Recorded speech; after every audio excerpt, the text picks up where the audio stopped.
प्राण ऊर्जा के विभिन्न पक्षों का वैज्ञानिक विश्लेषण। मनुष्य शरीर के सूक्ष्म क्रियाकलापों में से बहुसंख्य के ऊपर से अब पर्दा हट चुका है एवं प्रत्यक्ष क्रियाकलापों के मूल में कार्य करने वाले ऊर्जा समुच्चय को अब विज्ञान सम्मत माना जाने लगा है।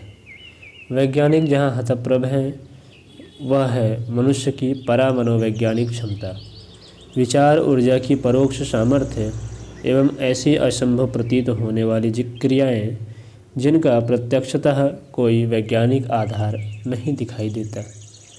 चूँकि इनका अस्तित्व है, उन्हें नकारा नहीं जा सकता, अतः उन्हें भी एक विधा के अंतर्गत सम्मिलित कर रहस्यों की जांच पड़ताल जारी है।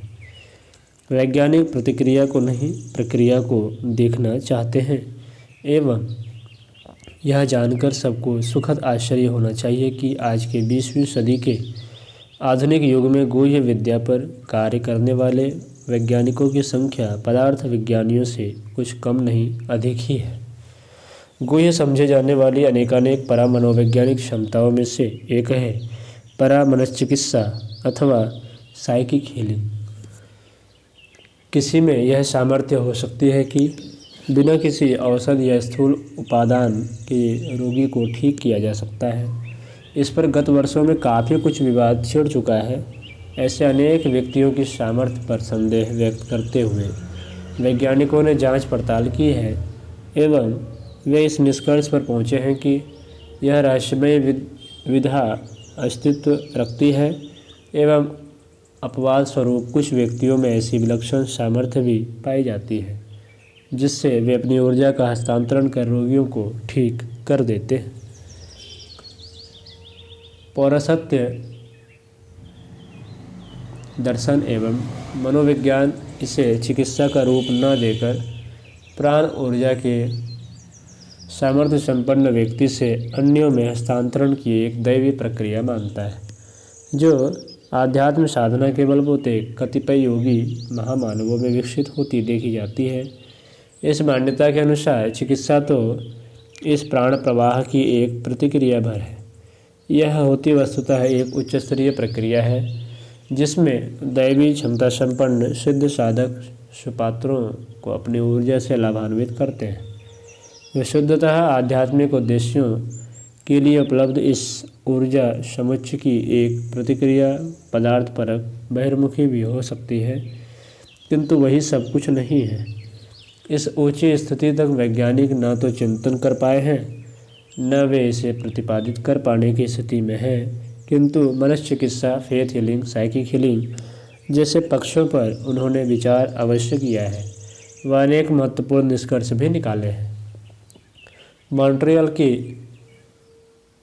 मैकगिल यूनिवर्सिटी के डॉक्टर बर्नार्ड ग्राड ने यह प्रमाणित करने का प्रयास किया है कि ऐसे व्यक्ति जिनमें यह क्षमता होती है, जब अपने हाथ में रखे फ्लास्क के जल को जौ के बीजों पर डालते हैं तो उनमें तुलनात्मक दृष्टि से काफ़ी वृद्धि होती है। इसी जल को रोगियों को पिलाने पर वे ठीक होते देखे जाते हैं। उनका एक महत्वपूर्ण प्रतिपादन यह है कि यही जल किसी अवसादग्रस्त मनस्थिति वाले व्यक्ति द्वारा बीजों या अन्य रोगी पर आरोपित किया जाए तो इसकी प्रतिक्रिया निषेधात्मक होती है। इससे उन्होंने निष्कर्ष निकाला कि जो भी व्यक्ति साइकिक हीलिंग की क्षमता रखता है उसकी मन स्थिति के अनुरूप ही प्राण ऊर्जा का रूपांतरण होता देखा जाता है। यह प्राण ऊर्जा अंततः है क्या, इसका उत्तर देते हुए उन्होंने इसे एक्स फैक्टर नाम दिया है। यह वह ऊर्जा है जो हर व्यक्ति में उसकी मनःशक्ति के अनुरूप न्यूनाधिक मात्रा में होती है। हीलिंग से लेकर प्रायोगिक परीक्षणों में यह एनर्जी महत्वपूर्ण भूमिका निभाती देखी जा सकती है। बर्नार्ड ग्राड द्वारा some biological effects of laying on hands नाम से जर्नल ASPR के अप्रैल 1965 में प्रकाशित इस शोध प्रबंध में कहा गया है कि हीलर्स के हाथ से निकली तीव्र आभायुक्त जिन प्रकाश तरंगों को डॉक्टर किरलियन ने अपनी फोटोग्राफी में सेल्यूलाइड कर्व पर अंकित किया है वह यही एक्स एनर्जी है। शीला ऑक्जेंडर एवं लिन श्रोडर अपनी प्रसिद्ध पुस्तक psychic discoveries behind the iron curtain में लिखते हैं कि प्राण चिकित्सा की प्रक्रिया में चिकित्सक की बायोप्लाज्मिक काया से रोगी की बायोप्लाज्मिक काया में प्राण ऊर्जा हस्तांतरित होती है। इस प्रक्रिया में जो स्थूल परिवर्तन होते हैं वे रोग निवारण के रूप में देखे जाते हैं। इस सिद्धांत के आधार पर वैज्ञानिकों ने बायोप्लाज्मिक बॉडी के कार्य करने की प्रणाली के मॉडल के समानांतर ऋण आयन से चुंबकीय विद्युत चुंबकीय दबाव एवं सतत कंपायमान चुंबकीय क्षेत्र को मिलाकर अनेक असाध्य व्याधियों हेतु चिकित्सा का एक वैकल्पिक रूप निकाला है, जो संभवतः अगले आने वाले दिनों में कैंसर, तनाव, अवसाद, मेनिया, मस्तिष्कीय रक्तस्राव जैसे रोगों में कारगर सिद्ध हो सके। अभी तक स्पर्श द्वारा चिकित्सा को झाड़ फूक के स्तर की ओझागिरी माना जाता रहा है, किंतु अब इस संबंध में प्राप्त वैज्ञानिक जानकारियों से ये मान्यताएं क्रमशः बदली हैं। मैस्मर द्वारा प्रतिपादित निर्देश चिकित्सा या हैंड पास थेरेपी को लगभग 2 शतक तक अपेक्षा का सामना करना पड़ा, लेकिन अब चिकित्सा विज्ञान में इस मान्यता को बल मिल रहा है कि क्षमता संपन्न व्यक्तियों के माध्यम से संप्रेषित ऊर्जा प्रवाह अथवा विचारों की शक्ति से चिंतन एवं शारीरिक स्वास्थ्य की दृष्टि से दुर्बल व्यक्तियों पर विध्यात्मक प्रभाव डाला जा सकता है। श्रीमती ओल्गा वॉरेल को एक साइकिक हीलर माना जाता है। वे अमेरिकी होलिस्टिक हेल्थ एसोसिएशन की सदस्य है एवं सभी प्रकार के वैज्ञानिक परीक्षणों के लिए सतत तैयार रहती है। उनका दावा है कि वे स्पर्श मात्र से रोगियों को स्वस्थ कर सकती है। अनेक रोगी उनके पास आकर स्वस्थ होकर भी गए हैं, पर वैज्ञानिक इससे संतुष्ट नहीं हुए। वे इस प्रक्रिया को समझना चाहते थे। अटलांटा जॉर्जिया के डॉक्टर रॉबर्ट ए मिलर ने अपने द्वारा बनाए हुए क्लाउड चैम्बर में श्रीमती वॉरेल के हाथ से निकलने वाले ऊर्जा प्रवाह का परीक्षण करना चाहा। इस चैम्बर में उच्च स्तरीय ऊर्जा युक्त न्यूक्लियर कणों को देखा व उन्हें फोटोग्राफ किया जा सकता है। उन्होंने एटॉमिक लेबोरेटरीज की मदद से एक चैम्बर बनाया जो 7 इंच व्यास के एक शीशे के सिलेंडर का बना था। इसकी लंबाई 5 इंच थी। वह एल्युमिनियम की एक चादर पर फिट किया गया था। इसके अंदर मिथाइल अल्कोहल की 1/4 इंच की तह जमाकर पूरी इकाई को सूखी बर्फ पर रख दिया गया। ऊपर से झांककर देखने के लिए एक खिड़की थी। अल्कोहल के वाष्पीभूत होने से आयन मिश्रित धुएं से यह चैम्बर भर गया। इस पूरी प्रक्रिया से यह सुनिश्चित हो गया कि इससे होकर गुजरने वाली ऊर्जा विकिरण या आवेश युक्त कण को क्लाउड्स के ऊपर देखा जा सकता है। श्रीमती वॉरेल को क्लाउड चैम्बर के एक ओर बैठा दिया गया और रोगी को दूसरी ओर। बिना इस चैम्बर को स्पर्श किए उन्होंने हाथ किनारे रखकर ध्यान एकाग्र किया, मानो वे रोगी पर ऊर्जा प्रवाह फेंक रही हों। उनके हाथों के समानांतर एक तरंग चित्र उस चैम्बर में बनते देखा गया। उन्होंने अपने हाथों को जब 90 डिग्री अंश पर मोड़ा तो तरंगे भी उसी दिशा में मुड़ गई।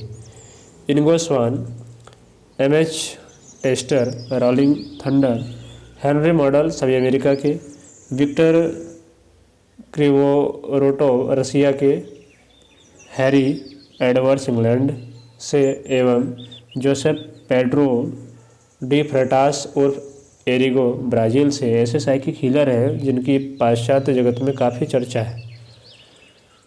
एरिगो के ऊपर तो अनेक शोधकर्ता काफ़ी वर्ष खपाने के उपरांत भी उनकी दैवी सामर्थ्य के कारण उनकी मृत्यु तक नहीं जान पाए।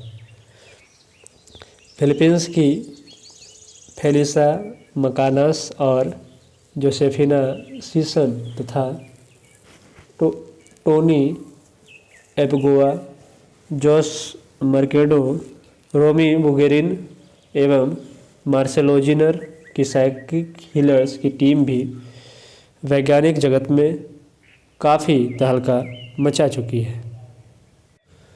उस सूक्ष्म ऊर्जा प्रवाह को जो चिकित्सा प्रयोजन हेतु साइकिक हीलर्स द्वारा विकिरण के रूप में छोड़ा जाता है, क्या भौतिक शक्ति माना जाए अथवा पौरस्त्य गुह्य विज्ञान के अनुसार एक परा भौतिक प्रभामंडल से निश्चित प्रवाह माना जाए, इस पर अच्छा खासा विवाद है।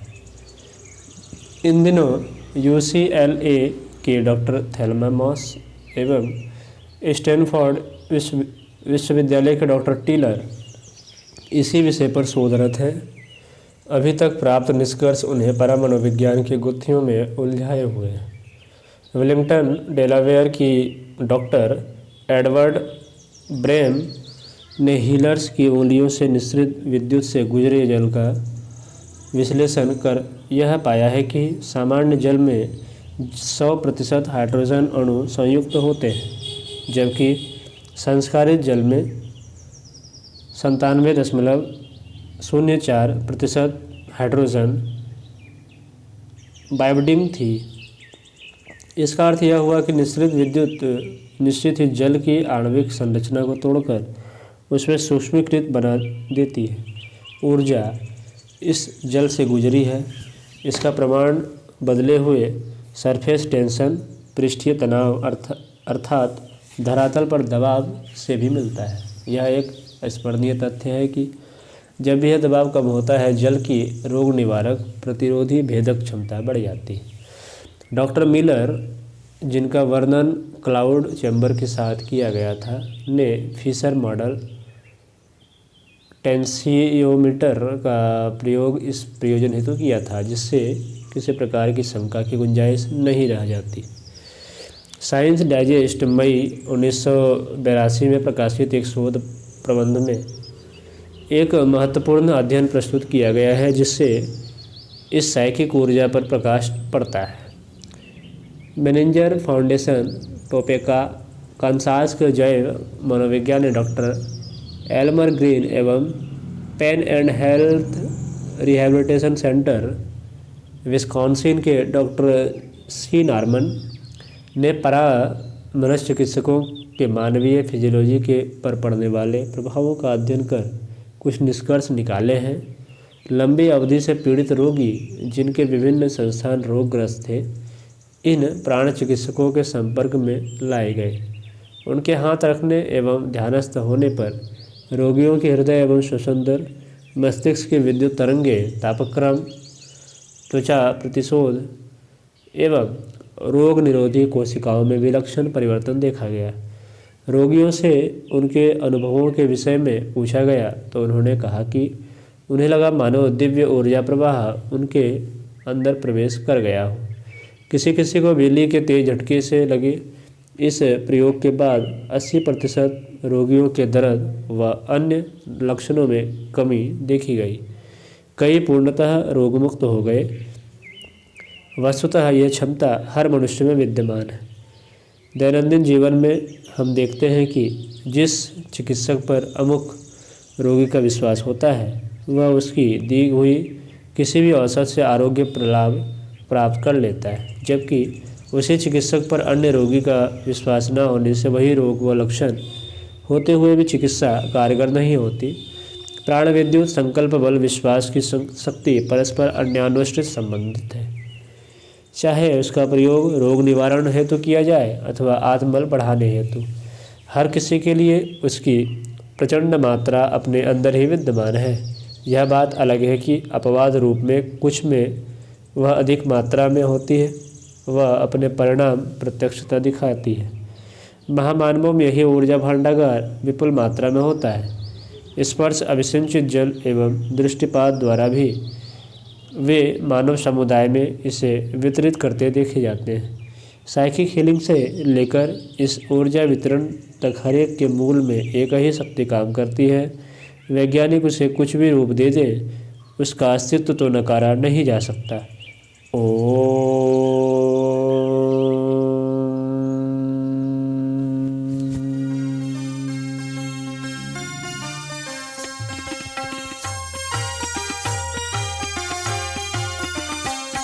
चलो गुरुदेव के सपने सजाने की शपथ ले लें। चलो गुरुदेव के सपने सजाने